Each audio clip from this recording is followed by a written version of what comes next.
Okay, good morning, everyone. Can you all hear me? Logan, can you hear me? Yes, we can. Okay, perfect. Okay.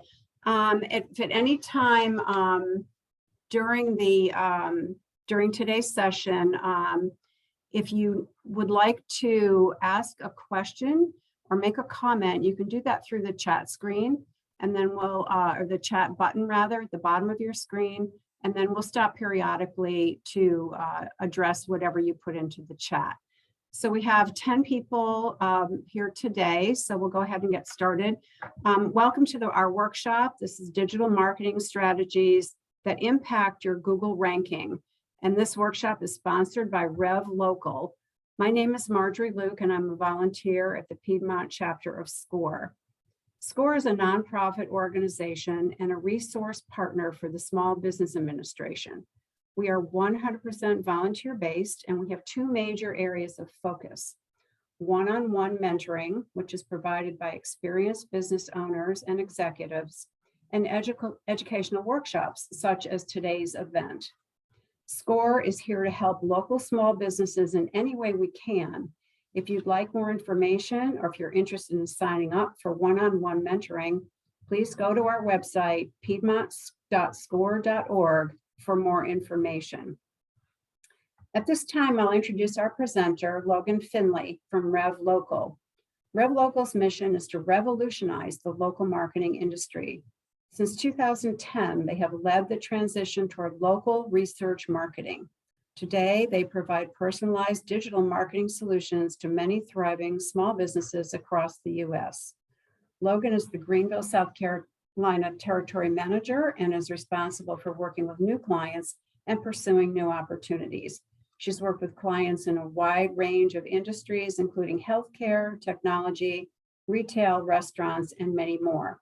I think you'll enjoy hearing Rev Local's unique designs on digital marketing strategies. So without further delay, I'll turn things over to Logan. Thank you so much. I'm going to apologize in advance. I'm in a very loud coffee shop at the moment, but I'm out in the field today meeting with clients. I've got some demos on the book. So this is what we're working with today. So if at any point you guys have questions or need me to repeat anything, just pop it in the chat. I'm actually going to ask that somebody keep an eye on the chat because I'm just going to be rocking and rolling moving forward. And so if you want to periodically, unmute and just say, hey, Logan, I got a question. That would be the best way for us to operate together. So a little bit about Rev Local. We're based out of Columbus, Ohio, which ain't much, I'll go ahead and tell you. I'm born and raised here in Powdersville, South Carolina, and there are people like me scattered throughout the United States for Rev Local. And so we've got people from LA all the way to South Carolina, North Carolina, and everywhere in between, because we really do believe that you've got to have a large partner, as in we're a Google Premier partner. We are certified for different types of franchises, so we can work with franchises and franchisors in a very synchronistic way. But we also understand the importance of working with small business. You have to have that local personality. So the example I always use, I understand the intricacies between Greenville and Anderson, or Spartanburg and Piedmont, and the list just goes so on and so forth. So with that being said, our main purpose and focus today and what we're going to talk about relies strictly on just making sure that your Google My Business is optimized in a way that is most beneficial, not only to you, but also for your customers and any sort of person that's trying to get in contact with you and learn more about your business. So real quick, if I could just get like 2 or 3 people to unmute and just let me know what kind of industry you're in. That way I'm able to tailor this presentation a little more specific towards what it is that you deal with on a day-to-day basis. So just popcorn style, 3 volunteers, unmute, what's your name and what industry do you work in?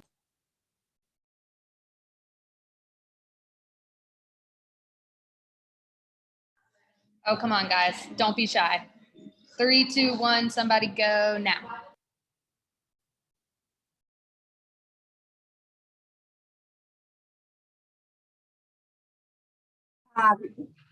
Logan, they can't unmute for some reason. One person, Lupe, is in real estate, and Tracy is in coaching.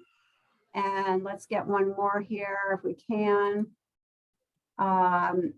Emily is in HR hiring. Okay, I love it. Perfect. So what I'm going to do is hey, this is my face. I'm going to pull up my screen share one more time because I had a little bit of a delay there for a second.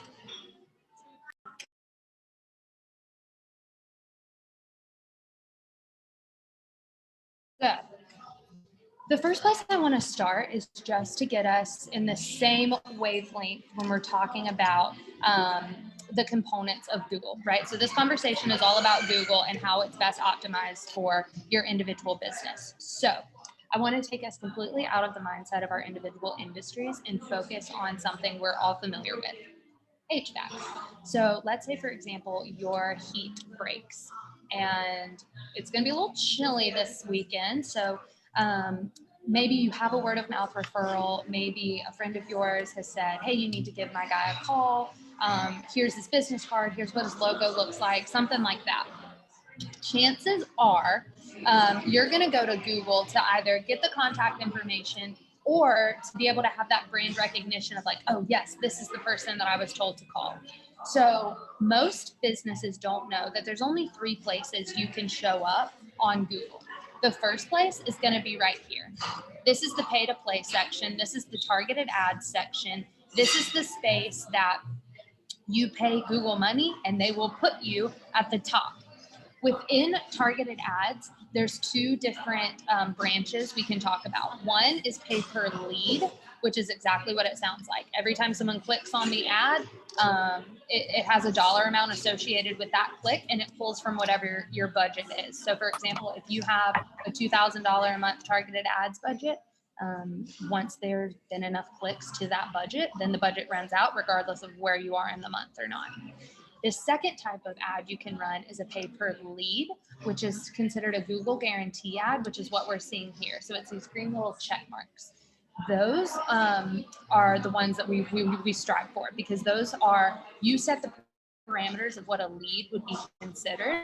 And then once someone clicks on that ad, if they don't meet that parameter, you don't have to pay for it. So it allows your budget to extend the full life cycle of the month, but it also allows for good qualified leads to come through your contact forms. So place number 1, targeted ads, pay per lead, pay per click. Those are the 2 options we have there. The second place a business can show up on Google is right here, this local search map. I call this the business card before they actually get to your website, the online business card, if you will.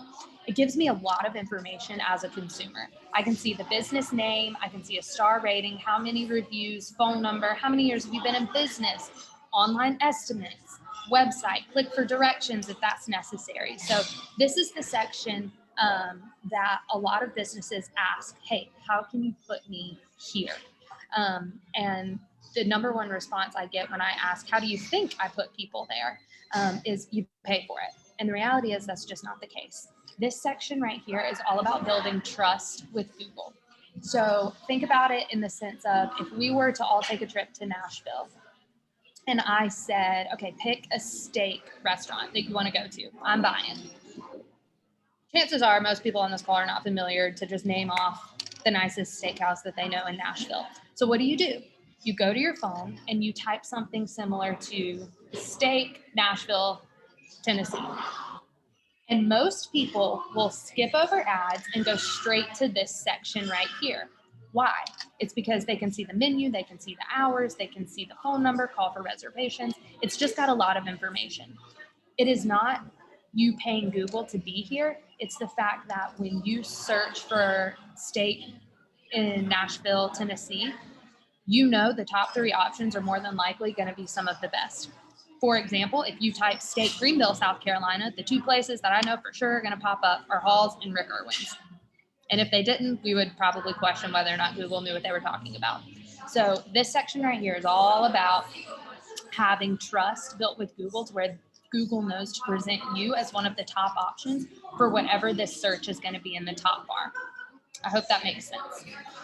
And then if we scroll all the way down here at the bottom, this is your SEO, which is the search engine optimization, which is what I'm sure 90% of you on this call get bogged with calls daily about. All this is your website. And a lot of times your website's buried from the Angie's List, the Yelps, some of the larger like contracting type like platforms that you could be listed on.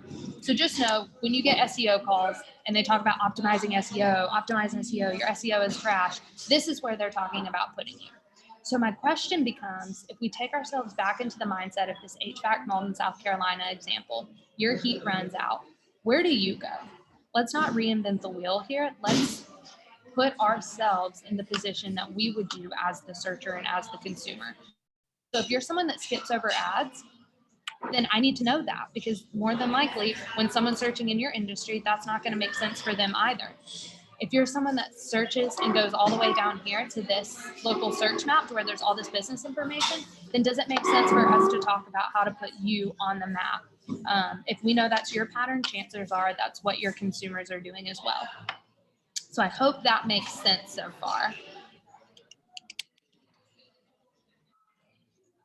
Are there any questions about the about what we've talked about so far?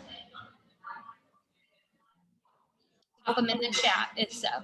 Logan, we do have a comment in the chat from Terrence, who says, I'm transitioning my business to a nonprofit supportive employment. I think that's responding to you asking what the participants' businesses were. Okay, gotcha. I was like, I didn't hear the question in that, but if there is one, then I am all ears to be able to hear it. But that's excellent. Congratulations on transitioning into a nonprofit. That's super fun. Okie dokie. So his question, here is the question. So where would I put my business on Google? So where would you put your business on Google? Great question. And it actually segues perfectly. So we talked about paid ads, we talked about local search results, and we talked about the organic search results. To answer your question directly, I would need to actually hear a little bit more about your business and where predominantly your leads come from. But just know all three of these sections, the paid ad section, the local search map section, and the organic search results section, are all viable places you want your business to show up. So for example, if we think about Google as a monopoly board, the more places you can be an option, and there's only 3, the more likely somebody's going to land on your square and have to pay you rent. That's the best analogy I can use. So if you can dominate the targeted ad section, if you can dominate the local search results section for your industry, and you can show up in an organic search result, chances are you're the one getting chosen when someone does that local search online. So the question becomes, how do we build local SEO? How do we dominate Google? How do we show up in all of the searches that we want? The first thing I want you to consider when it comes to Google is building trust with Google. And that comes through consistency. So how many of you have a Google My Business listing? How many of you regularly update your Google My Business listing with accurate hours, phone numbers? Is your business address listed? Do you do Google updates? If someone asks you a question on Google, are you on there answering those questions? Do you respond to reviews?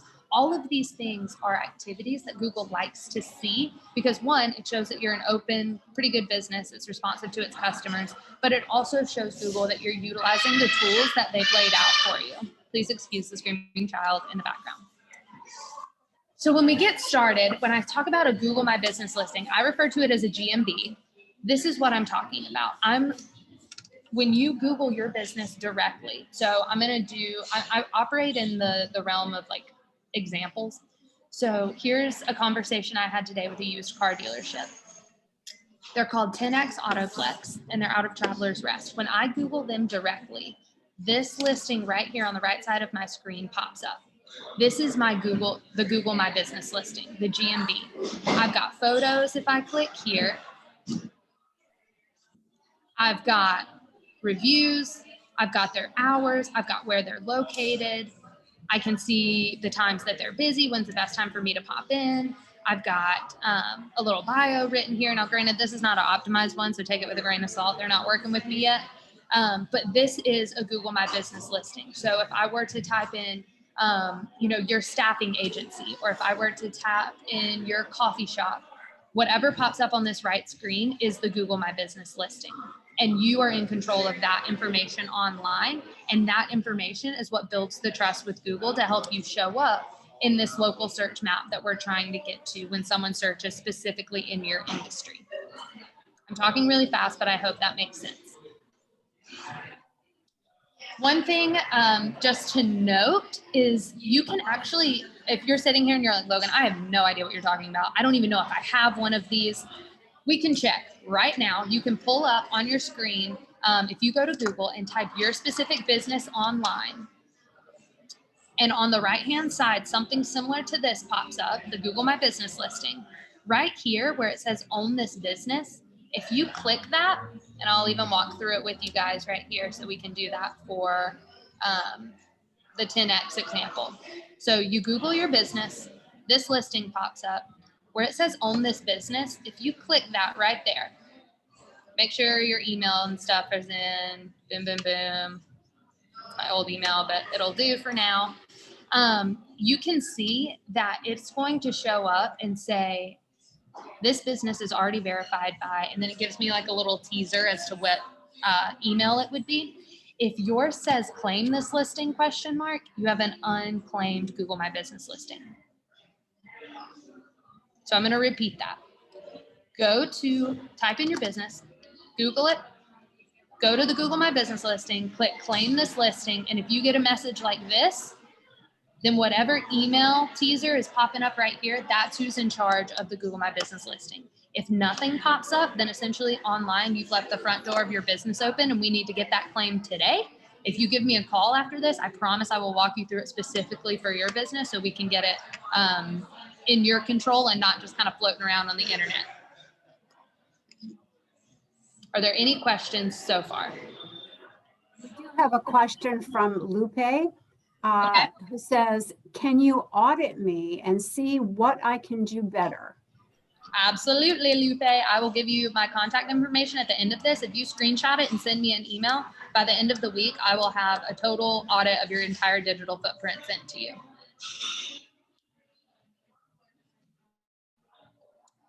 So now getting a little more into the weeds of what we can do with these listings is the optimization. And this is really where I think a partnership comes into play, because I understand I work with small businesses all day, every day. You guys do an atrocious amount of work.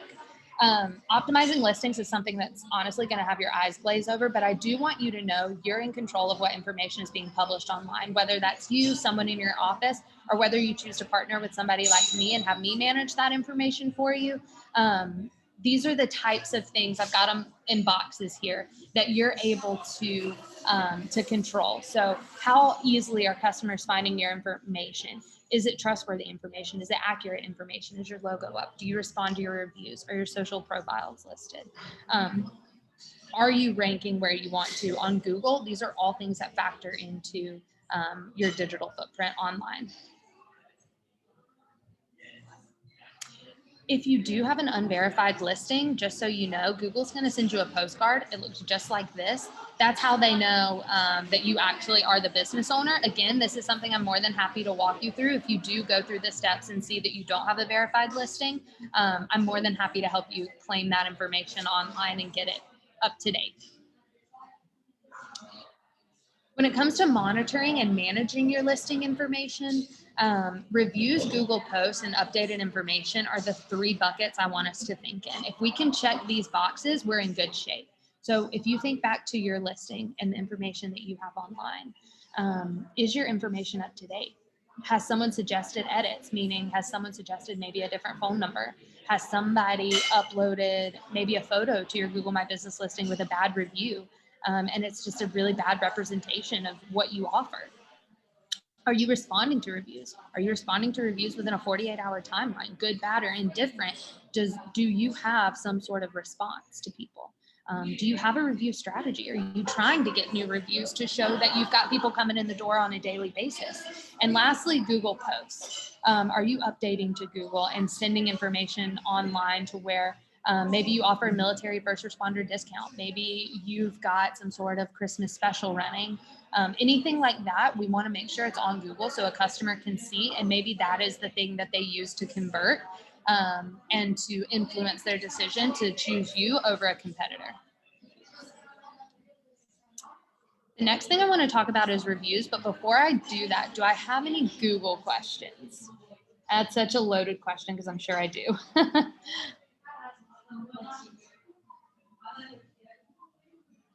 I'll give it 10 seconds.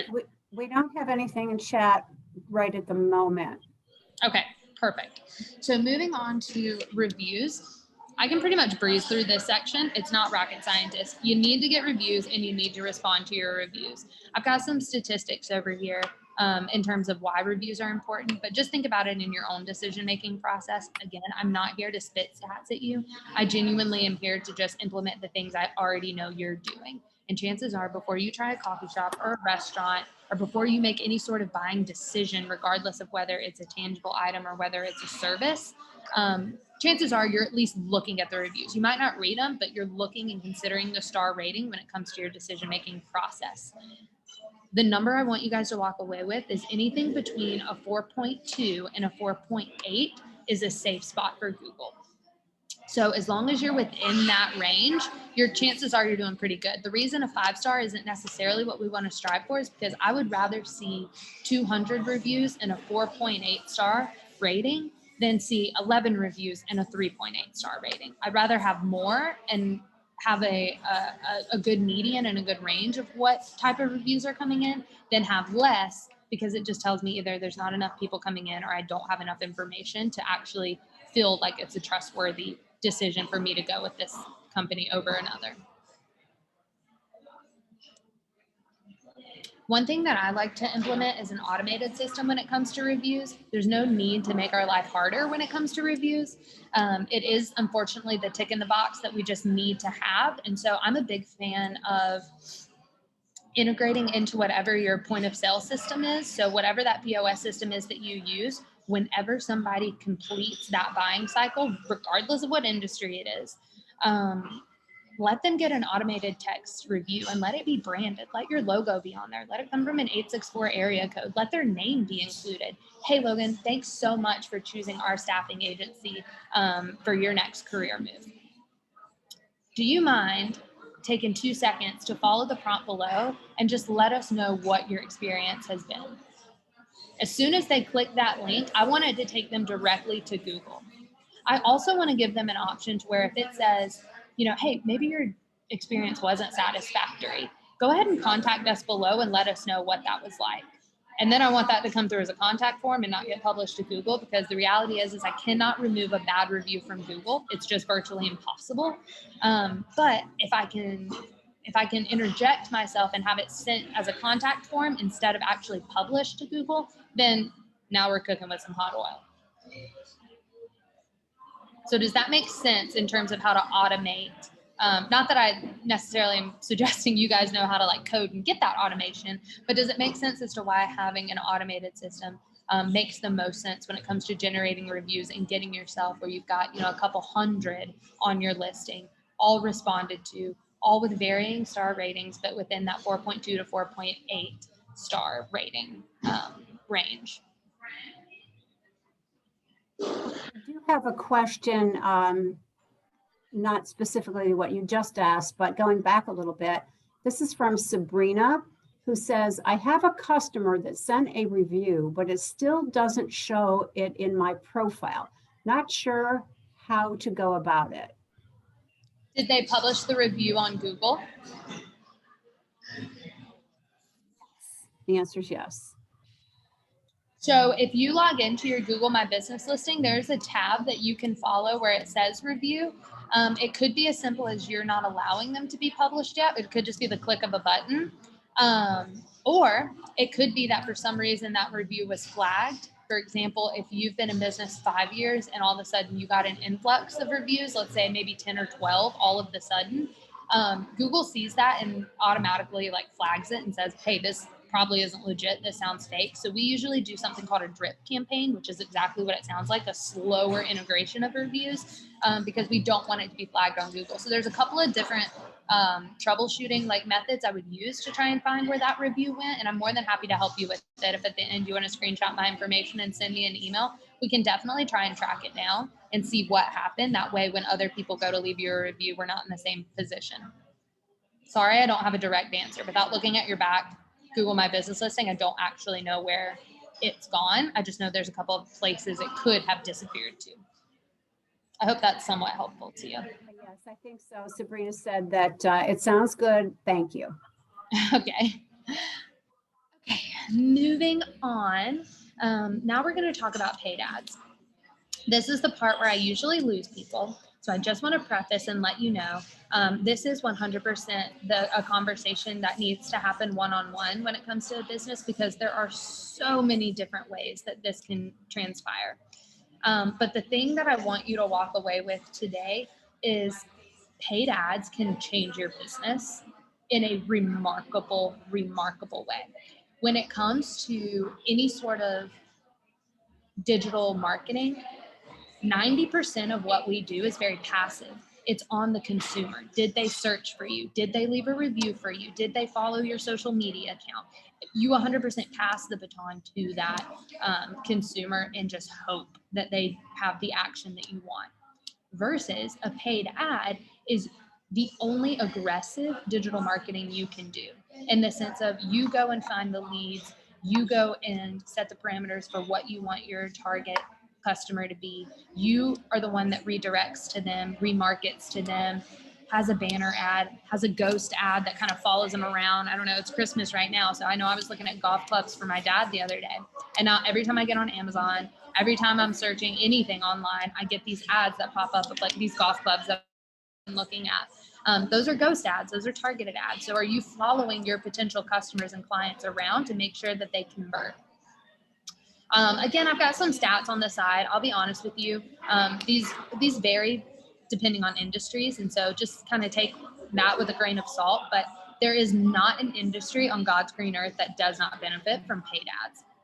I can tell you that for a fact. It is just the reality of life. They work. It's where 90% of Google makes their money. So clearly, it's worth the conversation to at least see if it's a good investment for the new year for you.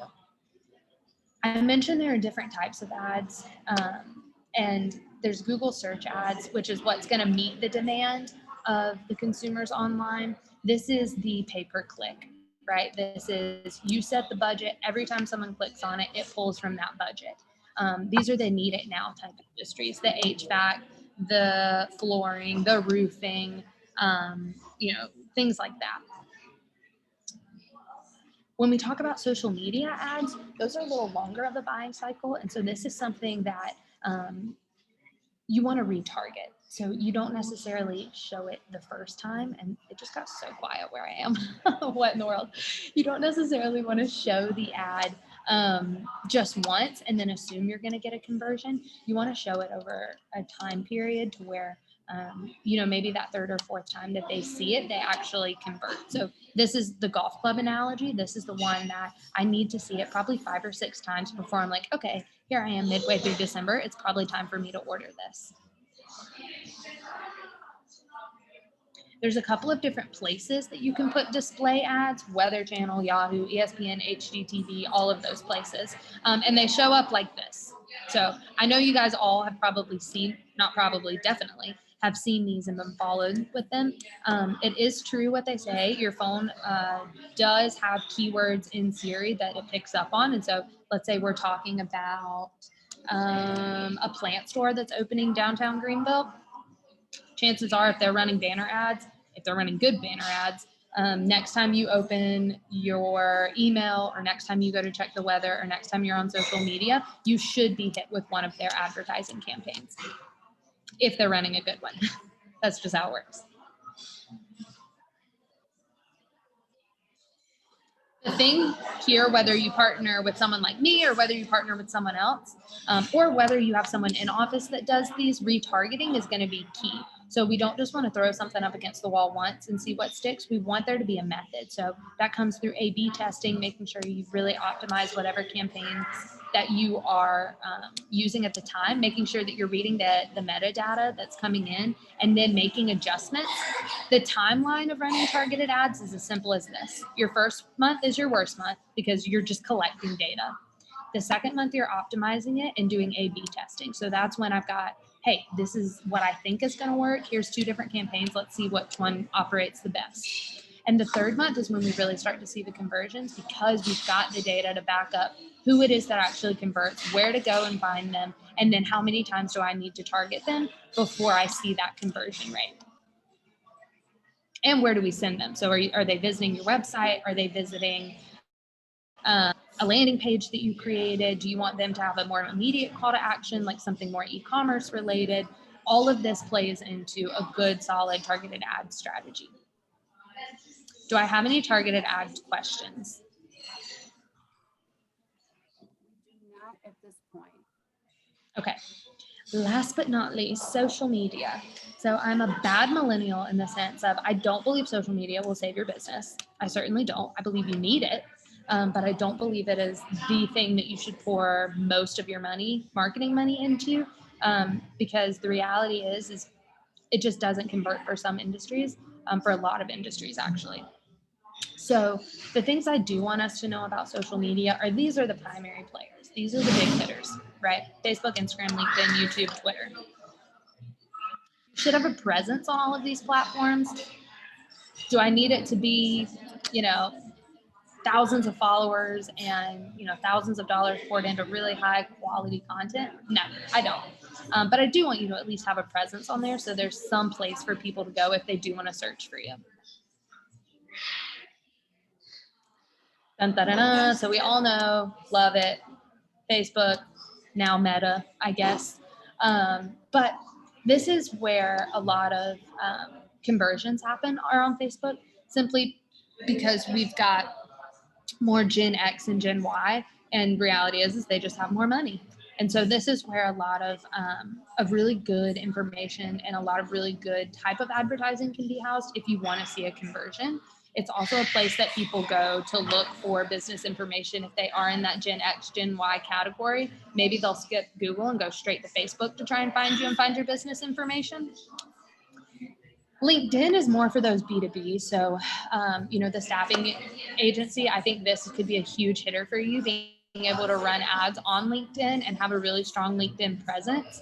It could be something as simple as maybe you publish a blog once a week on LinkedIn, making sure that you've got the engagement.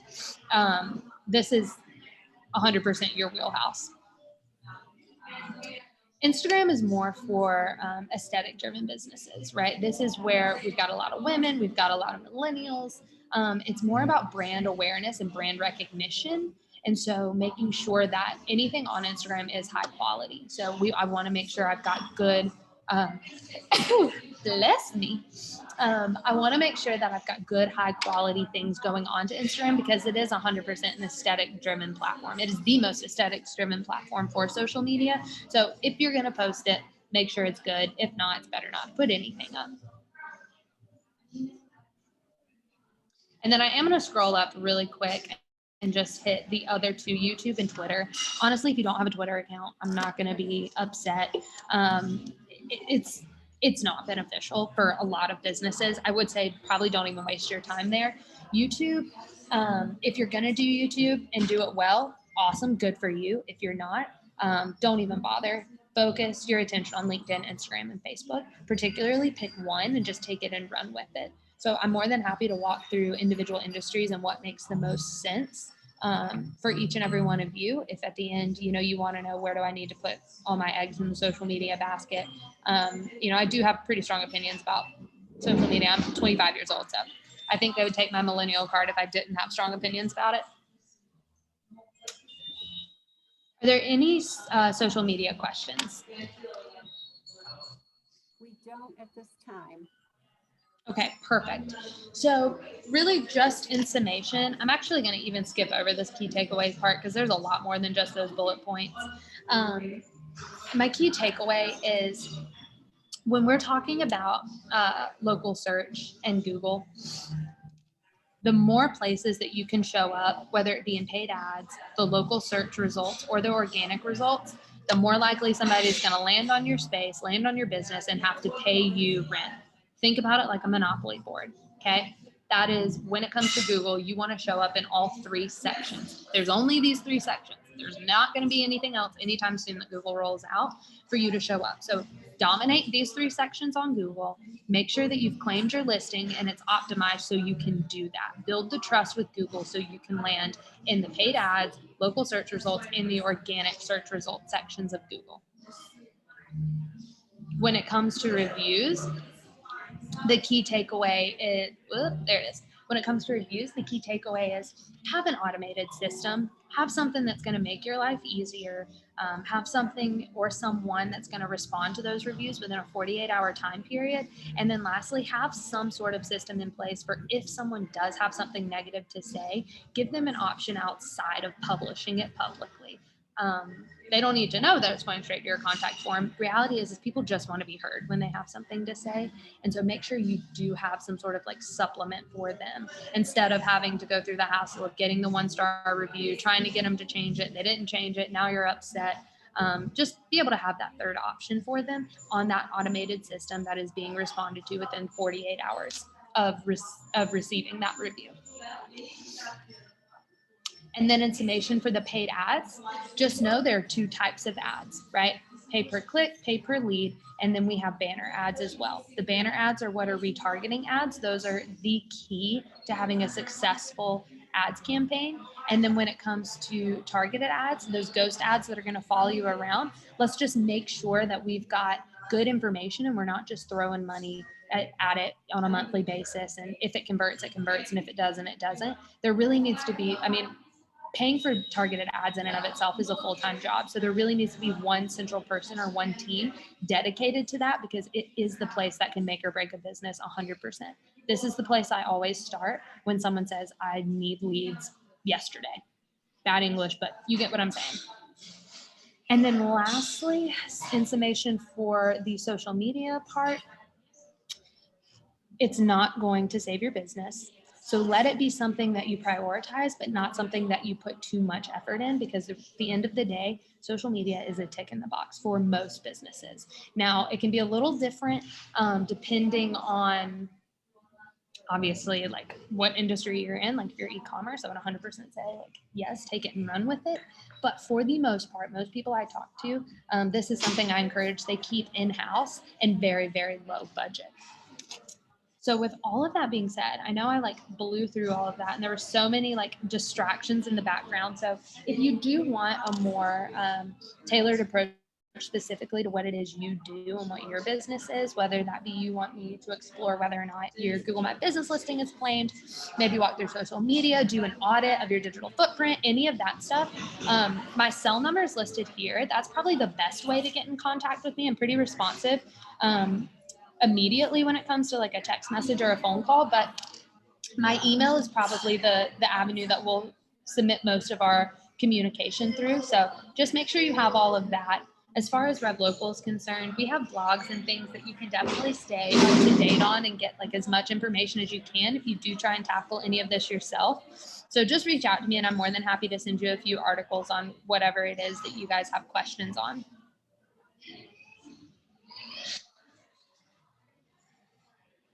Are there any final questions?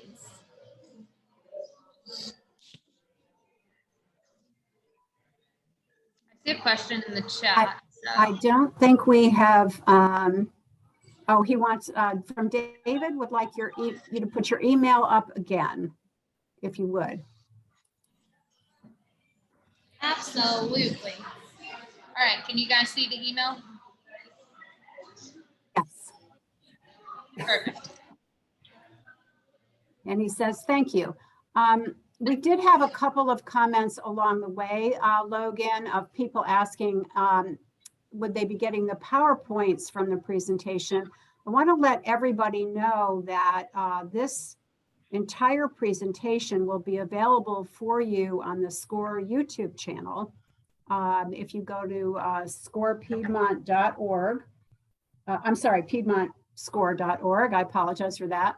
And right at the bottom of the homepage, you'll see a link to our YouTube channel. So very shortly, this entire presentation will be there for you. You can review it and spend a little more time going over the parts that are most relevant to where your questions lie. And as Logan has said, she's available by email and also by cell phone if there's something specific. We do have just one more question that's just coming in from Terrence. Oh, sorry. All right, we've got 5 things in the chat that all just came in at once. All right, let's see. The first one is from Emily. How important is adding images to your Google My Business listing? Does that help the algorithm? That's a great question, Emily. So it's important for a couple of reasons. One, because it's activity for Google, and Google likes to see that you're actively posting to their platforms. And so it helps you populate yourself in that local organic search, that little map pack is the best way to put it.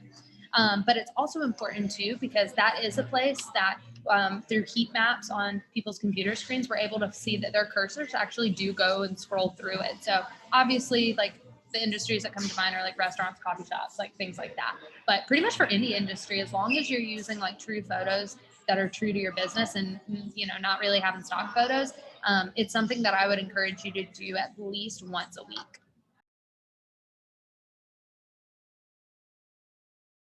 And Terrence has asked again, I think for the web address where the YouTube channel is, the SCORE YouTube channel, it's Piedmont.score.org. The bottom of the homepage is the link to our YouTube channel. That's where you'll see a recording of today's presentation. And lots of thank yous, very well done, awesome. So hopefully everybody has had a good opportunity to give more thought to your areas of interest and also to get a lot more information. And if you want to take any of this further, you know how to get in touch with Logan, and she's there to help you. So with that, I don't think we have anything else. So thank you all very much for being with us today. Thank you so much to Logan and to Rev Local for contributing this seminar to our offering. It's a very popular seminar, and now as you've all been to it, you can understand why it's very, very helpful. So thank you all again for being here. Thank you, Logan, and thank you to Rev Local. Yeah, thank you guys. Have a good day. Have a good day.